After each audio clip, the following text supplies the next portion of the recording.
11절로 18절까지 있는 말씀입니다. 예루살렘 교회의 첫 번째 간증, 예루살렘 교회의 첫 번째 간증이라고 하는 제목으로 하나님 말씀 드리기 원합니다. 지난 시간에 우리는 예루살렘 교회에 일어난 첫 번째 기적의 사건을 살펴보았습니다. 그것은 나면서부터 못 걷게 되어 40년을 안진뱅이의 모습으로 살아가면서 날마다 성전 미문에 앉아서 구걸하던 자가 예수 그리스도의 보배로운 이름으로 일어나 걷게 되었고 성전으로 뛰어가서 주님을 찬양하며 하나님 앞에 영광 드리게 되었다라고 하는 놀라운 사건이었습니다. 그것은 사도행전과 오순절 날에 성령 사건을 대표하는 사건이었어요. 얼마나 놀라운 일인지 알 수 없습니다. 나면서부터 안진뱅이가 된 이 사람, 정말로 40여 년을 구걸하며 살아갔던 이 사람의 모습은 오늘 우리가 살고 있는 인간의 실존의 모습을 잘 설명해주고 있다는 것입니다. 미래에 대한 소망이나 아무런 기대감 없이 절망 가운데 살아가는, 그저 하루하루 무의미한 인생을 살아가는 우리들에게 하나님 아버지께서 찾아오셔서 발이 되어주시고 손이 되어주시고 눈이 되어주시고 귀가 되어주셔서 무감각하게 죄악 가운데 살아가던 영혼들에게 다시 한번 새 생명을 허락해 주셔서 천국을 소망하며 살아갈 수 있도록 허락해 주신다는 것입니다. 40여 년 된 안진뱅이가 일어난 사건은 예수님의 시대에도 있었어요. 예수님께서 친히 문둥병자를 깨끗게 하셨고 안진뱅이를 일으켰고 소경이 눈뜨게 하셨고 손이 마른 자가 펴졌을 뿐만 아니라 귀신이 떠나가게 되었고 죽은 자가 살아나는 역사가 있었다는 것입니다. 그런데 사도행전 3장에 나타난 이 사건은 좀 더 색다른 의미가 있어요. 그것은 예수님이 아닌 그의 제자 베드로가 안진뱅이를 일으켰다는 것입니다. 예수님이라면 그렇게 할 수 있다. 모두들 다 동의할 것입니다. 그러나 그의 제자 베드로가 어떻게 그런 일을 할 수 있느냐? 정말로 놀라운 일이지요. 왜냐하면 예수님은 하나님 아버지이시니까 그렇게 할 수 있지만 인간 베드로가 어떻게 이런 일을 감당해낼 수 있겠느냐라고 하는 것입니다. 그러나 성령이 우리 가운데 오시면, 성령이 임하시면 베드로도 그렇게 할 수 있었던 것처럼 우리도 그렇게 할 수 있다고 영적인 보존을 주고 있다는 것입니다. 즉 사도행전의 이 사건은 베드로뿐만 아니라 예수 믿고 거듭난 하나님의 자녀되게 된 모든 일들도 그렇게 할 수 있다라고 하는 사실을 보여주고 있어요. 베드로를 통해서 나타난 이 기적은 우리가 잘 아는 요한복음 14장 12절인데 노란 줄만 읽겠습니다. 시작. 나를 믿는 자는 내가 하는 일을 그도 할 것이요 또한 그보다 큰 일도 하리니. 아멘. 여러분, 나를 믿는 자는 내가 하는 일을 그도 할 것이요 그 일보다 더 큰 일을 할 수 있다는 것입니다. 누가요? 바로 여러분이 그런 일을 할 수 있다는 것입니다. 우리가 감당하기 어려운 일이고 우리가 받아들이기 어려운 일이지만 복음은 가능하다는 것입니다. 말씀의 능력이 있기 때문이라는 것입니다. 아멘입니까? 기적이라고 하는 것은 바로 이런 것들입니다. 여러분, 사실 기적보다 더 위대한 것은 자연 법칙이에요. 기적이 반복되면 자연이 되는 것입니다. 우리의 삶에서 기적이 아닌 것이 도대체 어디 있을까요? 어떤 사람들은 기적이 일어나면 야, 해가 서쪽에서 뜨겠다 이렇게 얘기합니다. 그러나 여러분, 해가 서쪽에서 계속 뜬다면 그 자연스러운 일이지 기적이라 할 수 없을 것입니다. 어떤 의미에서 기적은 자연의 파괴현상입니다. 하지만 그것은 더 놀라운 초자연적인 하나님의 역사라는 것이지요. 하나님은 자연으로도 역사하시고 기적으로도 역사하신다는 것입니다. 자연 속에서 하나님의 기적을 날마다 발견할 수 있는 저와 여러분이 다 될 수 있기를 예수님의 이름으로 축복합니다. 나면서 못 걷게 되어 안진뱅이로 심지어 40여 년을 살아갔던 이 사람이 예수 그리스도의 보배로운 이름으로 일어나 걸을 때에 사람들이 큰 충격을 받게 되었습니다. 왜냐하면 믿을 수 없는 일이 일어났기 때문이라는 것입니다. 그래서 그들은 한 사람 한 사람씩 솔로몬 행각에 모이기 시작했어요. 11절입니다. 시작. 나은 사람이 베드로와 요한을 붙잡으니 모든 백성이 크게 놀라며 달려나아가 솔로몬의 행각이라 불리우는 행각에 모이거늘. 아멘. 여러분, 이 기적에 대한 사람들의 반응은 두 가지로 나타났어요. 첫 번째, 나면서부터 못 걷게 되어서 안진뱅이로 살아갔던 이 사람의 반응입니다. 생각해 보세요. 얼마나 놀랍고 얼마나 감사하고 얼마나 고마운 일입니까? 그리고 그가 무엇으로 자신에게 일어난 기적을 설명할 수 있겠어요? 기적은 두 부류의 사람에게 나타나게 된다는 것입니다. 첫 번째, 믿고 구하는 자에게 나타날 수 있다는 것이지요. 두 번째, 전혀 기대하지 않은 사람에게도 기적이 나타날 수 수 있다는 것입니다. 기적은 내가 원해서 오는 수도 있고 또 철저하게 하나님의 주권 속에 오는 수가 있다는 것입니다. 이게 하나님의 역사예요. 하나님은 오늘도 은혜를 베풀 자에게 은혜를 베풀어 주시고 축복할 자에게 반드시 축복을 부어 주신다는 것입니다. 지금 이 사람은 예기치 못했던 축복을 받았어요. 사실 그 사람의 입장에서는 모든 것들을 어떻게 설명할 길이 없어요. 내가 안전뱅이였는데 40년 동안 그렇게 살았는데 구걸하며 살았는데 이제 일어나 걷게 되었고 뛰게 되었고 하나님을 찬미하며 영광 돌리게 되었다는 것입니다. 분명한 사실은 내가 걷는 것이고 분명한 사실은 뛰고 있는 것이고 분명한 사실은 주님을 찬양하고 있다는 것입니다. 이 세상에 이 사람보다 행복한 사람이 도대체 어디 있겠어요? 이 사람만큼 하나님의 은혜가 충만한 사람이 어디 있겠어요? 그것은 말로 다 형용할 수 없는 그런 감격이었습니다. 그래서 그는 누구를 붙잡습니까? 베드로와 요한 사도를 붙잡았어요. 기적을 베풀어 오신 분은 예수님이셨지만 그는 베드로와 요한이 그렇게 한 줄 알고 너무나 고마워서 꼭 붙잡았다는 것입니다. 두 번째, 나면서 못 걷게 되어 안진뱅이가 살아가는 사람의 뛰어다니는 광경을 목격한 사람들의 반응입니다.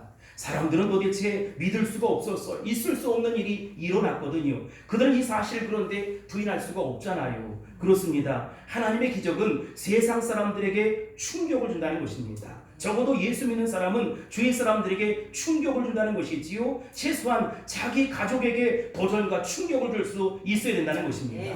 야, 제가 요즘 이상해졌다. 이런 말을 한 번쯤은 들어봐야 된다는 것이지요. 저 사람은 그냥 너무너무 정상적이야. 이러면 무언가 문제가 있다는 것입니다. 예수 믿으면 우리의 말과 생각이 달라져야 합니다. 우리 행동이 달라져야 합니다. 양보하고 포기하고 겸손하고 헌신하는 아름다운 모습이 우리 가운데 나타날 수 있어야 된다는 것입니다. 놀랍게도 나면서부터 못 걷게 되어 안진뱅이로 40여 년을 살았던 이 사람의 얼굴 속에는 숨길 수 없는 잔잔한 미소, 환한 미소가 있었어요. 여러분, 아주 좋은 일이 생겨서 웃음이 막 배어나는 사람, 그 웃음을 숨길 수가 없는 것이지요. 빵긋빵긋하면서 안 웃으려고 해도 자꾸 웃음이 터져나오는 것입니다. 바로 이것이 크리스찬의 모습이요, 오늘 살고 있는 우리의 모습이어야 한다는 것입니다. 그때 백성들은 너무 놀라서 솔로몬의 행각이라는 곳에 모이기 시작했어요.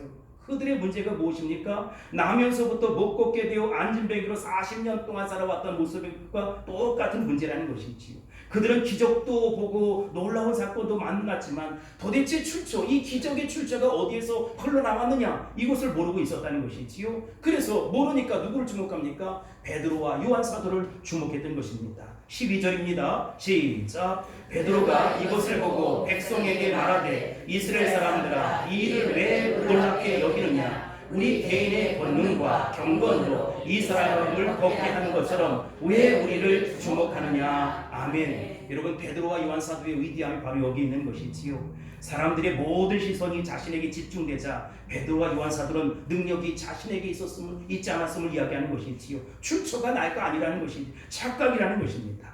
여러분, 이때 대부분의 사람들은 침묵해요. 긍정도 하지 않고 부정도 하지 않고 고개를 끄덕끄덕 하는 것입니다. 그러나 베드로는 이런 영적인 위기가 닥쳐왔을 때 자신의 입장을 분명하고 단호하게 이야기합니다. 이것이 초대교회인 예루살렘 교회에 일어났던 첫 번째 기적의 사건에 대한 간증이었다는 것입니다.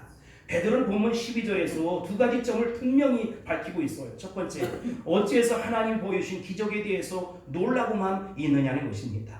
하나님이 하시는 일이 어찌 사람이 하는 일과 같을 수 있겠습니까?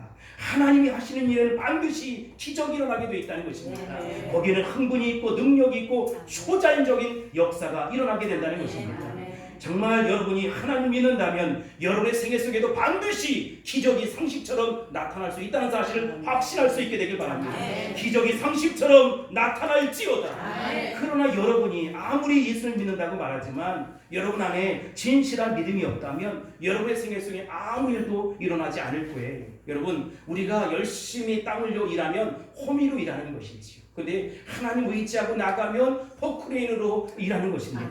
여러분, 우리가 땀 흘려 애쓰고 심으면 호미로 열심히 일할 수 있어요. 그래서 그 열매를 거둘 수 있지요. 그러나 하나님 아버지를 믿고 하나님 아버지를 의지하면 포크레인으로 제끼는데 놀라운 열매들이 주렁주렁 맺히지 않겠습니까? 여러분의 삶에 그러한 역사가 나타날지어다. 일어날지어다. 여러분의 생애가 무엇인가 큰 일이 일어나고 있습니까? 여러분의 가정에 뭔가 큰 기적이 일어나고 있습니까? 여러분 인생에 무엇인가 큰 변화의 역사가 일어나고 있습니까? 그래야만 하나님이 살아계신 모습이라는 것이지요. 하나님이 살아계신데 어찌 평범한 삶을 살 수 있느냐라고 하는 것입니다. 하나님 아버지께서 우리와 함께 하시는데 어찌 우리가 조용히 살 수 있다는 말입니까? 하나님이 살아계신 곳에는 기적이 일어나게 되어 있어. 하나님이 살아계신 곳에는 움직임이 있습니다. 하나님이 살아계신 곳에는 역사가 일어난다는 것입니다. 왜냐? 하나님은 죽은 하나님이 아니라 시퍼렇게 살아계신 하나님이기 때문에 그렇습니다. 여러분, 사시는 하나님, 시퍼렇게 살아계신 그 하나님이 여러분의 하나님입니다. 그 하나님께서 여러분 가운데 일하실 것입니다. 믿음대로 될지어다. 내 믿음이 너를 구원하느니라. 제발 믿으세요. 그것을 믿음으로 받아들일 수 있게 되길 바랍니다. 오늘 여러분이 시퍼렇게 살아계신 하나님을 믿음으로 받아들인다면 그렇게 역사할 것입니다. 죽어버린 하나님, 이름만의 하나님, 관념 속의 하나님, 정신 속의 하나님, 그저 성경에 등장하는 하나님, 하나의 종교의 하나님이 아니라 지금도 시퍼렇게 살아계셔서 역사하시며 말씀하시며 응답하시며 인도하시며 기적을 베푸시는 그 하나님이 여러분의 하나님이라는 사실을 믿고 의지할 수 있게 되길 바랍니다. 할렐루야. 왜 이런 일을 이상하게 여기느냐? 왜 이런 일을 이상하게 여기느냐? 여러분, 그렇습니다. 기적이 없는 것이 이상하지요? 우리 물된 성산교회가 설립 예배드린 지 4개월이 되었고 이제 예배드리기 시작한 지가 9개월이 지나가요. 하나님이 그 9개월 동안, 아니 4개월 동안 얼마나 놀라운 일을 많이 일으키셨는지 알 수가 없어요. 제가 밤새도록 간증을 해도 그 간증들을 다 할 수 없을 것입니다. 두 번째로, 이런 놀라운 일이 일어나는 것은 사실이지만 왜 그 일이 자신의 한 일이 아니라고 베드로가 이야기하느냐? 여러분, 이게 베드로의 아주 독특한 신앙의 고백이에요. 베드로는 분명히 구걸하고 있는 그 안타까운 사람, 안진뱅이로 40년을 살았던 그 사람에게 우리를 주목해보라 라고 이야기했어요. 그리고 선포합니다. 믿음으로 선포합니다. 나사렛 예수 그리스도 이름으로 명하노니 일어나 걸으라. 나사렛 예수 그리스도 이름으로 명하노니 일어나 걸으라. 그리고 오른손을 잡았어요. 그리고 안진뱅이를 일으켜 세웁니다. 그러자 이 안진뱅이가 발과 발목에 힘을 얻게 되었습니다. 그리고 일어나 걷게 되었다는 것입니다. 기적이 일어난 것입니다. 안진뱅이를 그 자리에서 일으킨 사람이 누구지요? 베드로입니다. 그러나 여러분, 베드로가 한 일이 아니라 베드로를 통해서 우리 주님께서 하신 것입니다. 베드로를 통해서 역사하신 것입니다. 사람들은 베드로만 주목해 보는 것이지요. 그러나 성령 받은 베드로는 이 기적의 주인공이 누구인지를 너무나 잘 알고 있었다는 것입니다. 이 40여 년이나 못 걷게 되어 안진뱅이로 살았던 이 사람, 구걸하는 거린의 모습으로 살아가는 이 사람을 일으킨 분은 하나님 아버지시다, 우리 주님이시다라고 확실히 알고 있었다는 것입니다. 우리가 마시는 물은 수도관을 통해서 흘러내려오지요. 그러나 여러분, 우리가 마시는 것은 물이지 수도관이 아니라는 것입니다. 마찬가지로 베드로를 통해서 기적의 역사가 일어났지만 그것은 베드로가 일으킨 것이 아니지요. 기적은 베드로에게 있는 것이 아니라 그 능력의 출처, 그 능력의 원천은 하나님 아버지에게 있다는 것입니다. 나사렛 예수 그리스도의 보배로운 이름에 있다는 것입니다. 베드로는 이 사실을 너무나 잘 알고 있었기 때문에 지금 안진뱅이가 일어난 것은 내가 한 일이 아니요, 예수님이 온전히 하신 일이요, 지금도 시퍼렇게 살아계셔서 역사하시는 그분의 능력으로 일어난 사건이요라고 고백할 수 있었다는 것입니다. 한마디로 베드로의 간증은 이 모든 것은 내가 아니라 하나님 아버지가 하신 것입니다. 여러분의 삶 속에도 이제 하나님 아버지께서 일하실 것입니다. 하나님 아버지께서 역사하실 것입니다. 하나님 아버지께서 간섭하실 것입니다. 하나님 아버지께서 책임져 주실 것입니다. 하나님 아버지께서 치료해 주실 것입니다. 역전의 용사가 될 것이고 회복의 역사가 일어날 것이고 기적이 상식처럼 나타나게 될 것입니다. 그래서 많은 사람들에게 우리도 간증할 수 있는 그날이 속히 오게 될 거예요. 나도 모르게 정말 그 빵긋 웃으면서 기도하고 찬송하고 하나님이 하셨어 라고 이야기할 수 있는 것이지요. 여러분, 충성도 봉사도 누가 하느냐? 하나님 아버지께서 힘주셔서 하는 것이지요. 교회 개척도 하나님 아버지께서 도와주셔서 하는 것입니다. 예수 그리스도가 교회의 머리잖아요. 우리는 다만 수종되는 것입니다. 하나님이 쓰시는 도구에 불과한 것이지요. 진정한 간증은 바로 이런 것입니다. 그러나 어떤 분들은 간증한 모습을 보면 주님은 오감이 없고 나만 홀로 남는 거예요. 다 자기가 했다는 거예요. 여러분 어불성설입니다. 하나님 아버지께서 하신 것입니다. 하나님 아버지께서 역사하십니다. 은혜 받았다는 것이 무엇입니까? 내가 없어지는 것입니다. 예수님은 누가복음 9장 23절에서 이렇게 말씀하십니다. 아무든지 나를 따라오려거든 자기 십자가를 지고 자기를 부인하고 나를 따르라. 아무든지 나를 따라오려거든 자기 십자가를 지고 자기를 부인하고 나를 따르라. 그렇습니다. 정말 예수님 믿게 되면 자기는 별로 중요하지 않아요.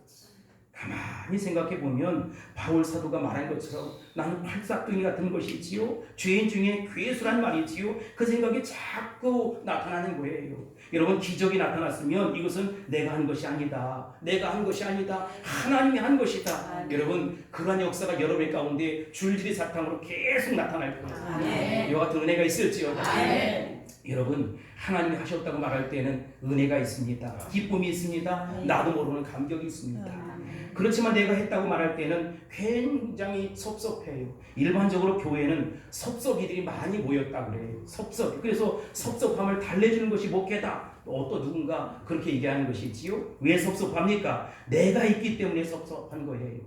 주님이 계시면 섭섭하지 않아요. 남이 알아주든 말든, 목사님이 알아주든 말든, 자기 의사가 관철이 되든 말든, 반영이 되든 말든 하나님이 영광을 받으시면 족한 것입니다. 이게 진짜 성도의 모습입니다. 이것이 초대교회 예루살렘 교회의 모습이라는 것이지요. 나는 죽고 오직 예수 그리스도가 살아야 합니다. 나는 죽고 오직 하나님의 영광만 드러나야 한다는 것입니다.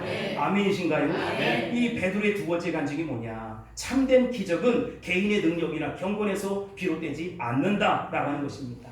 많은 사람은 개인의 인격 수양이라든지 정신 수련을 통해서 기적과 능력이 흘러나간다 이렇게 생각하는 거예요. 그래서 이방 종교이며 범신론 사상 같은 말이지요. 어떤 정신요법이라든지 나름대로의 철학이라든지 선이라든지 기라든지 요가라든지 이렇게 얘기하는 거예요. 여러분 그렇게 되질 않아요. 진정한 기적은 인간이 개발하고 발전시키는 것이 아니고 돌을 닦는 것이 아니라는 것입니다. 인간이 수양을 통해서는 지금 얼마나 좋겠어요. 몇십 년 동안 저 지리산에 돌아가서 금식하고 하면 정말로 능력이 나타납니까? 여러분 그도 역시 인간에 지나지 않아요. 참된 기적과 구원은 인간에게서 오는 것이 아니라 하나님 아버지에게 온다는 것입니다. 출처가 하나님이요 출처가 예수 그리스도라는 것입니다. 이게 진정한 기적이요 이게 진정한 영생이라는 것입니다. 13절 말씀 봅시다. 시작. 아브라함과 이삭과 야곱의 하나님 곧 우리 조상의 하나님이 그의 종 예수를 영롭게 하셨느니라. 너희가 그를 넘겨주고 빌라도가 모아 주기로 기울이는 것을 너희가 그 앞에서 거부하였으니 아멘. 베드로는 아브라함과 이삭과 야곱의 하나님 곧 우리 조상의 하나님이라고 이야기합니다. 즉 이 일을 하신 분은 아브라함의 하나님, 이삭의 하나님, 야곱의 하나님, 그리고 우리 조상의 하나님이라는 것이지요. 그가 그 종 예수를 영원하게 함으로써 생긴 일이다 이렇게 고백하는 것입니다. 여러분 다시 이야기하지만 구원과 기적의 원천 그 출처가 어디 있느냐? 인간에게 있는 것이 아니라 오직 하나님 아버지께 있다는 것입니다. 인간에게 전혀 없어요. 또한 하나님은 자연신의 하나님도 아니고 인간 마음속에 초월적으로 명상하는 그런 하나님이 아니라 역사 속에서 아브라함을 키우셨고 야곱을 키우셨고 그들과 동행했던 그 하나님이라는 것입니다. 그 하나님이 우리 조상의 하나님이요 우리의 하나님이라는 것입니다. 신약 성경에서 이렇게 표현했어요. 그 하나님은 죽은 하나님이 아니라 지금도 시퍼렇게 살아계신 하나님이다. 그러나 얼마나 많은 사람들이 살아계신 하나님을 마치 죽은 하나님처럼 그렇게 믿고 있느냐는 것이지요. 그래서 내 삶 속에 어려움이 찾아와요 근심 걱정하며 살아가는 것입니다. 하나님 없이 정말로 신 없이 사는 인간처럼 그렇게 살아간다는 것입니다. 그 사람에겐 그 성도에게는 하나님은 죽은 하나님에 지나지 않아요. 그냥 이름 속에 있는 이렇게 하나님에 지나지 않는다는 것입니다. 하나님이 역사하다니 어불성설 역사할 수 없어 마치 그렇게 살아가는 것입니다. 파스칼이라는 철학자가 하나님을 이렇게 표현을 했어요. 나의 하나님이라고. 그 하나님, 아브라함의 하나님, 이삭의 하나님, 그리고 야곱의 하나님이라는 것입니다. 여러분, 아브라함의 하나님, 이삭의 하나님, 야곱의 하나님, 요셉의 하나님, 모세의 하나님은 오늘 지금도 시퍼렇게 살아계셔서 역사하시는 나의 하나님이라는 사실을 아십니까? 그분은 우주 만물을 통치하고 지배하고 다스리시는 하나님이시지요. 이스라엘 백성들에게 홍해를 가르게 하셨던 하나님, 60만 대군을 통해서 홍해를 걷게 하신 하나님, 이스라엘 백성들이 물이 없을 때 바위를 쳐서 물이 콸콸콸콸 쏟아져 나오게 하셨던 하나님, 먹을 것이 없을 때 메추라기와 만나기를 부으셨던 하나님, 그 하나님이 나의 하나님이라는 것입니다.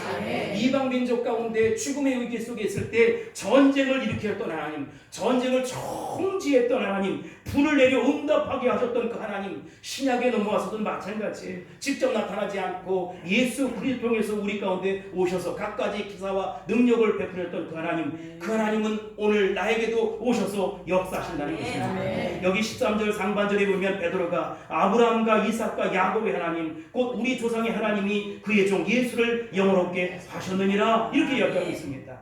자, 베드로는 지금 기적이 일어난 한 사건으로부터 이야기를 끌고 와요. 그런데 기적에 머물러 있으면 안 된다는 것이지요. 기적이 어디로 연결되어 있느냐? 예수 방향으로 연결된다는 것입니다. 기적을 일으킨 분이 우리 주님이라는 거예요. 여러분, 우리가 도대체 어디에 관심이 있는 것이지요? 교회 건물도 있어야겠고, 아니면 성도들도 많아야겠고, 물질도 많아야겠고, 선교도 하고 구제도 했지만 이 모든 것들의 총체적인 합은 예수 그리스도에게 연결될 수 있어야 된다는 것입니다.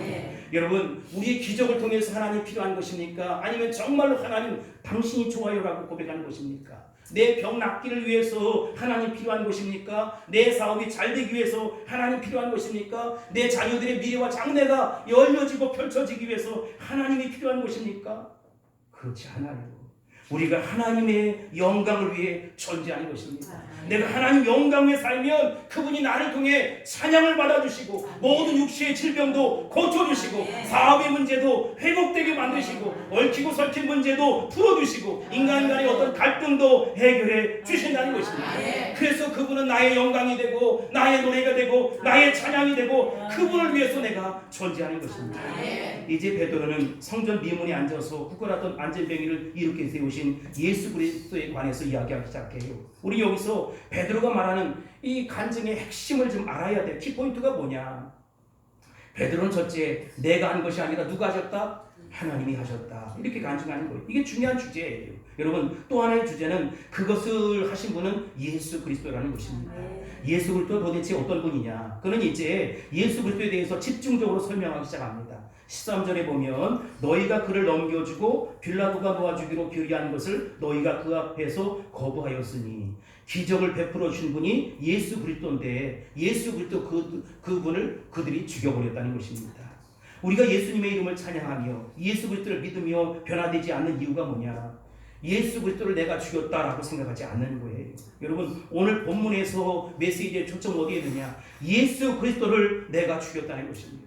나의 실수 때문에, 나의 허물 때문에, 나의 잘못 때문에, 나의 죄악 때문에 그분이 십자가에 못 박혀 돌아가셨다는 것입니다. 주님, 잘못했습니다. 용서해 주세요. 나를 살려주세요. 나를 세워주세요. 회복시켜 주옵소서.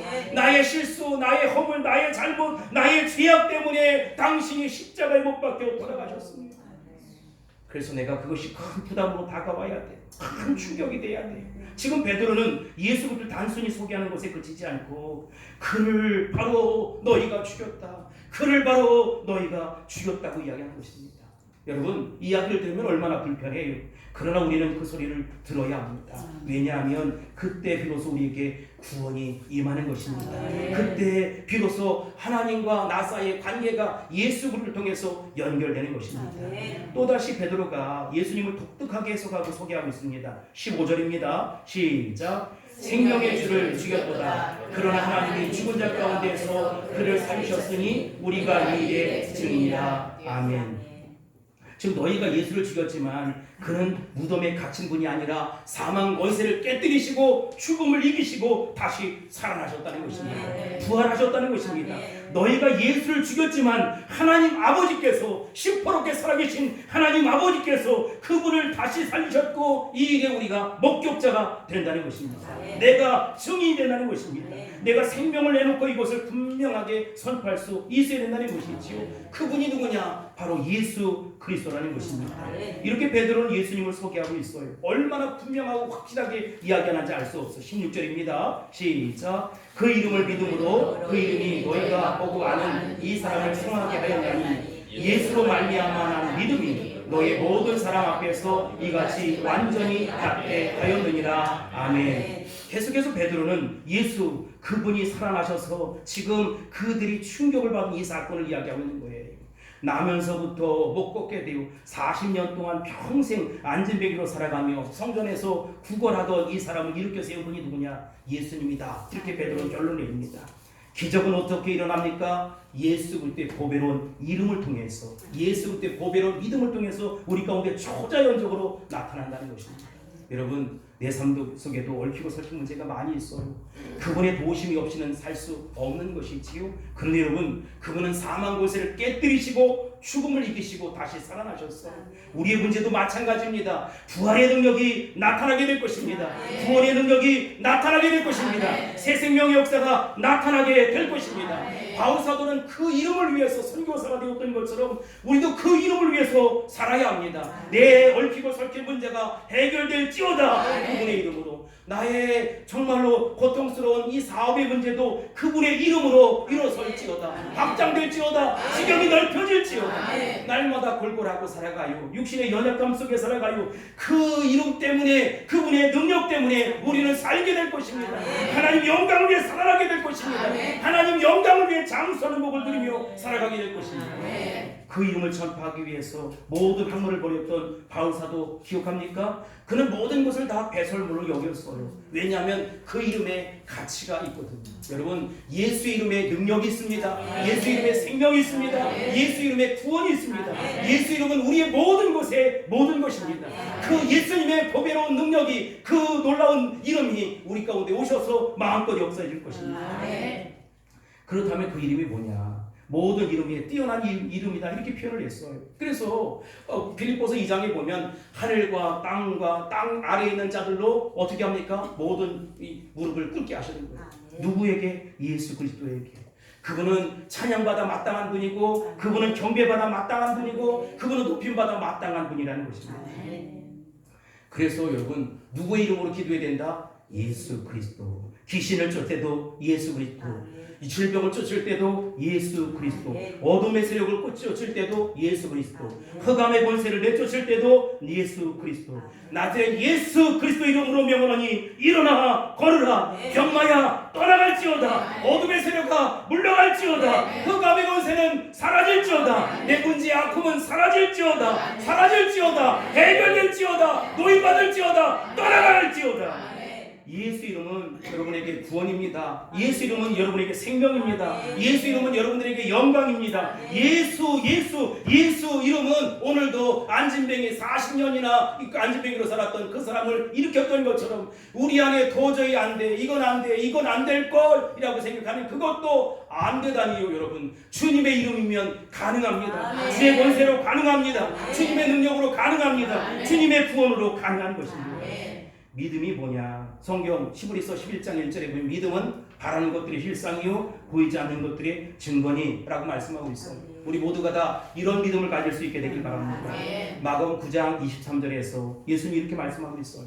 할 수 있거든이 무슨 말이냐? 할 수 있거든이 무슨 말이냐? 믿는 자에게는 능히 하지 못할 일이 없느니라. 믿는 자에게는 능히 하지 못할 일이 없느니라. 예수님이 말씀하셨어요. 믿음은 이렇게 중요한 것입니다.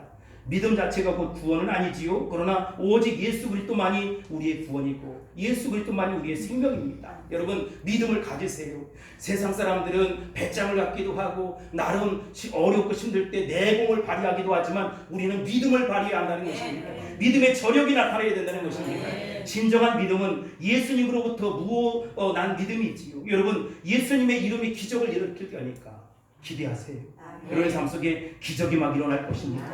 무언가 생산적인 일이 일어날 것이고 꿈틀꿈틀 살아 역사할 것이고 정말로 말로 표현할 수 없는 그런 일들이 일어나서 죽은 자도 살아나는 놀라운 역사가 있을 것입니다. 지금까지 없었는데 모든 것들이 풍성하고 있게 되는 역사가 나타날지어다. 베드로는 지금 여기에서 예수로부터 난 믿음이 이 사람을 완전케 낫게 했다라고 분명히 잘라 얘기합니다. 여러분도 이 보배로운 이름 예수 그리스도를 소유하고 싶지 않습니까? 이 놀라운 능력을 갖고 싶지 않습니까? 그런데 마가복음 16장 17절 18절에 보면 예수님은 어떤 일을 하시느냐? 우리 함께 합독합시다. 시작. 믿는 자들에게는 이런 표적이 따르니 곧 그들이 내 이름으로 귀신을 쫓아내며 새 방언을 말하며 뱀을 집으며 무슨 독을 마실지라도 해를 받지 아니하며 병든 사람에게 손을 얹은즉 나으리라. 아멘. 여러분 믿는 사람에게 이런 표적이 있다는데 어떤 표적이요? 그들이 내 이름으로 귀신을 쫓아낸다는 것입니다. 귀신은 떠나갈지어다. 새 방언을 말한다는 거예요. 늘 계자녀 18 찾던 사람들이 형제님, 자매님, 집사님, 권사님, 장로님하고 그냥 새 방언을 말하자는 거예요.